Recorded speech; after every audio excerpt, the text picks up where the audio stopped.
சற்றுமுன் வெளியான தகவல். கலைஞர் மகளிர் உரிமைத் தொகையில் பெண்கள் தெரிந்து கொள்ள வேண்டிய ஒரு 5 முக்கியமான தகவல். அது வெளியாகியுள்ளது. அத பார்க்கறதுக்கு முன்னாடி, நீங்க நம்ம சேனல சப்ஸ்கிரைப் பண்ணாம இருந்தீங்கன்னா, மறக்காம லைக் பண்ணிக்கோங்க, சப்ஸ்கிரைப் பண்ணிக்கோங்க. உங்க நண்பர்களுக்கு தெரியப்படுத்தவும் ஷேர் பண்ணுங்க. அதாவது, கலைஞர் மகளிர் உரிமைத் தொகை திட்டத்தில் அடுத்த கட்ட விரிவாக்கத்துக்கான பணிகள் தொடங்கிவிட்ட நிலையில், அது தொடர்பாக லேட்டஸ்டாக வெளியாகி இருக்கும் ஒரு 5 முக்கிய அப்டேட்டுகளை இங்கே தெரிந்து கொள்வோம். வீடியோவை ஸ்கிப் பண்ணாம முழுமையா பாருங்க. அதாவது, உங்களுடன் ஸ்டாலின் முகாம் முதல் கட்டம் ஆகஸ்ட் 14ஆம் தேதியுடன் நிறைவடைந்து விட்டது. இந்த முகாமில் தமிழ்நாடு முழுவதும் லட்சக்கணக்கான பெண்கள் ஆர்வமுடன் கலைஞர் மகளிர் உரிமைத் தொகை கேட்டு விண்ணப்பித்துள்ளனர். அந்த வகையில் இந்த முகாமில் கொடுக்கப்படும் விண்ணப்பங்களை மீது 45 நாட்களுக்குள் நடவடிக்கை எடுக்கப்படும் என அரசு தெரிவித்துள்ளது என்பதால், ஜூலை 15ஆம் தேதி முதல் கலைஞர் மகளிர் உரிமைத் தொகை கேட்டு விண்ணப்பித்த அனைத்து பெண்களின் விண்ணப்பங்களை எல்லாம் அரசு பரிசீலித்து வருகிறது.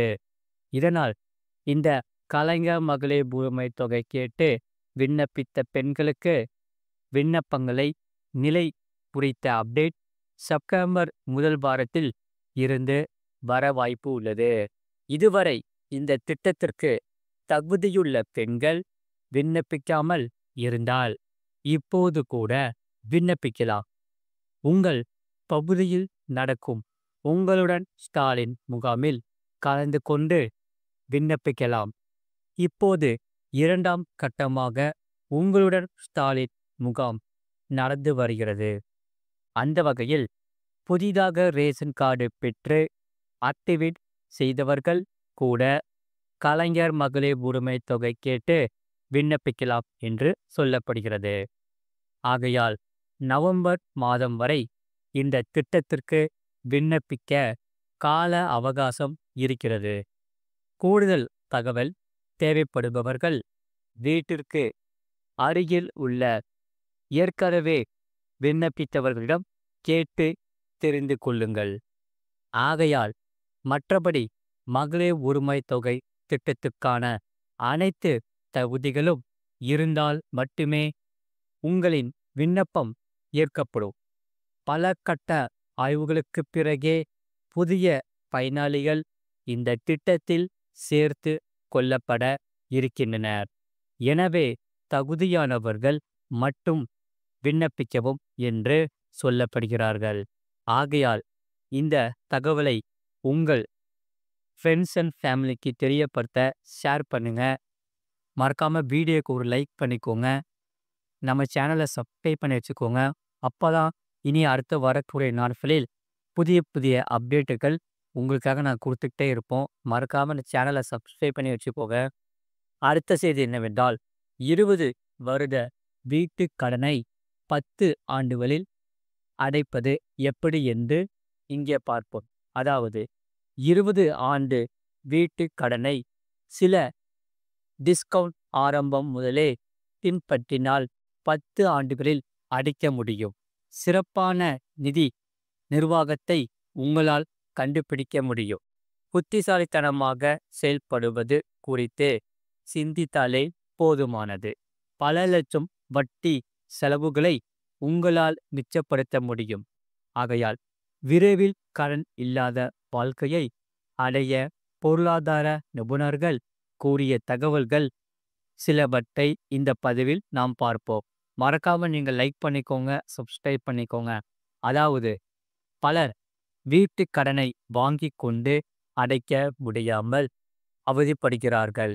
அந்த வகையில் 10 அல்லது 15 வருடங்கள் கழித்து போய் கடனை அடைக்க வங்கிகளை போய் நாடுகிறார்கள்.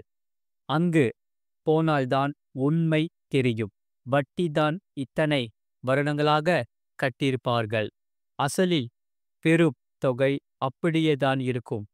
அப்போது அவர்கள் கடனை அதிக பணத்தை கட்டிவிடலாம் என்றால் எந்த பலனும் இருப்பதில்லை. இறுதியாக அவர்கள் முழு தொகையையும் கட்ட வேண்டியிருக்கும்.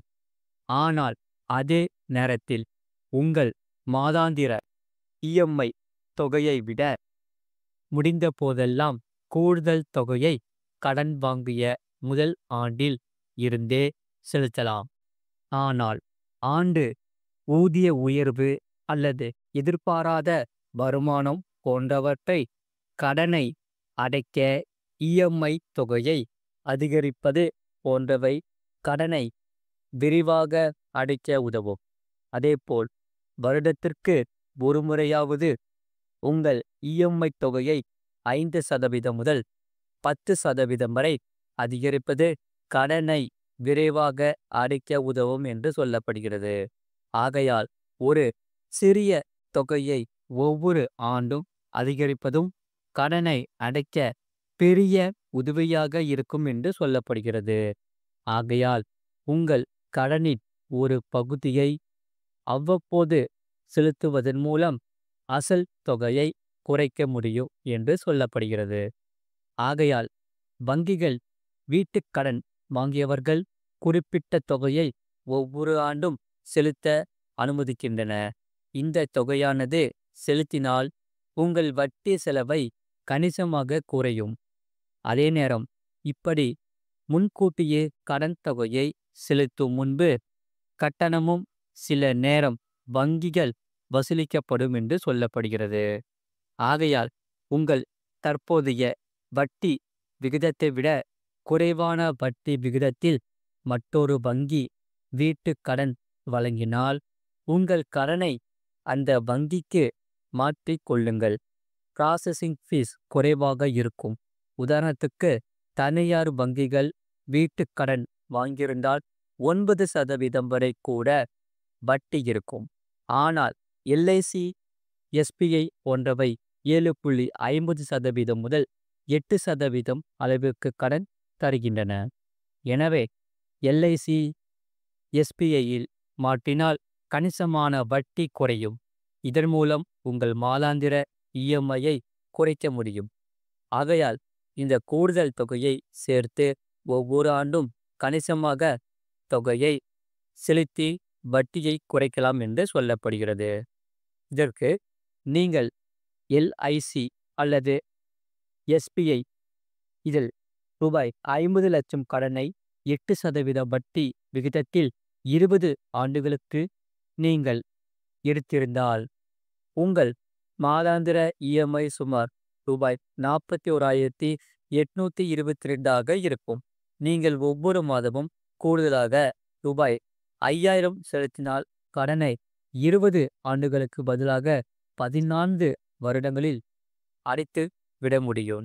ஒவ்வொரு ஆண்டும் கூடுதலாக ஒரு இஎம்ஐ தொகையை செலுத்தினால் கடனை 20 ஆண்டுகளுக்கு பதிலாக 17 வருடங்களில் அடைத்துவிட முடியும். அதே சமயம் நீங்கள் 36,48,000 வீட்டுக் கடனை 8% வட்டி விகிதத்தில் 20 வருடங்களுக்கு எடுத்துள்ளீர்கள். நீங்கள் இஎம்ஐ 30,500 உள்ளது என்று வைத்துக் கொள்வோம். நீங்கள் ஒவ்வொரு மாதமும் 15,000 சேமித்து ஆண்டுக்கு ஒரு முறை 1.80 லட்சம் செலுத்தினால் கடன் 10 வருடங்களாலோ அடைத்துவிடும். அதே நேரம் சரியான கணக்கீடு அறிய வங்கியினை நாட வேண்டும். இதனால் வட்டி விகிதம் குறைந்தால் அல்லது ஏறினால் இந்த வித்தியாசம் சற்று மாறுபடவும் வாய்ப்பு மிகவும் உள்ளது. ஆகையால் வங்கியில் வீட்டுக்கடன் வாங்கியவர்கள் முதல் மாதம் முதலே முடிந்தவரை சேமித்து கட்ட தொடங்கினால் கண்டிப்பாக கடனை விரைவாக அடைக்கலாம். கடைசி 5 வருடங்களில் போய் அடைக்க நினைத்தால் பெரிய தொகையை கட்ட வேண்டியிருக்கும். அது வீண் வேலையாக போய்விடும். இது போன்ற செய்திகளை உடனுக்குடன் அறிந்து கொள்ள மறக்காம சேனலை சப்ஸ்கிரைப் செய்யுங்கள். மற்றவர்களுக்கு தெரியப்படுத்த ஷேர் செய்யுங்கள்.